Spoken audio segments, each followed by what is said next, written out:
Hi friends, അപ്പോൾ എല്ലാവർക്കും wonder ടെക്കിൻ്റെ പുതിയൊരു വീഡിയോയിലേക്ക് നിങ്ങൾക്ക് എല്ലാവർക്കും സ്വാഗതം.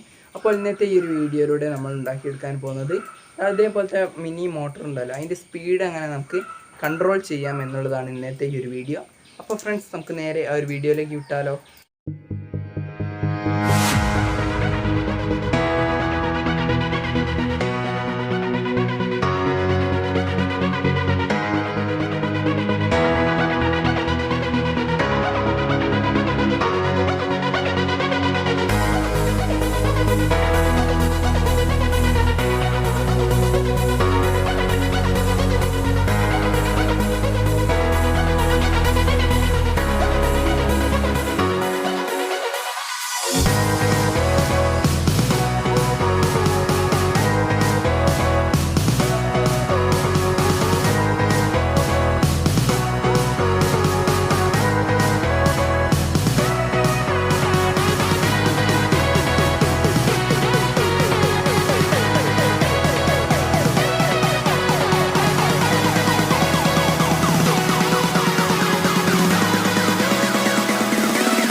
ഫ്രണ്ട്സ്, ഇന്നത്തെ ഈ ഒരു കൊച്ചു വീഡിയോ നിങ്ങൾ ഇഷ്ടപ്പെട്ടാൽ ലൈക്ക് ചെയ്യാൻ, ഷെയർ ചെയ്യാൻ, പിന്നെ ഈ ഒരു 100 ടെക് എന്ന് പറയുന്ന ചാനൽ സബ്സ്ക്രൈബ് ചെയ്യാൻ മറക്കരുത്. അപ്പോൾ ഇതിൽ നല്ല അടിപൊളി വീഡിയോസുമായി നമുക്ക് അടുത്ത വീഡിയോയിൽ കാണാം.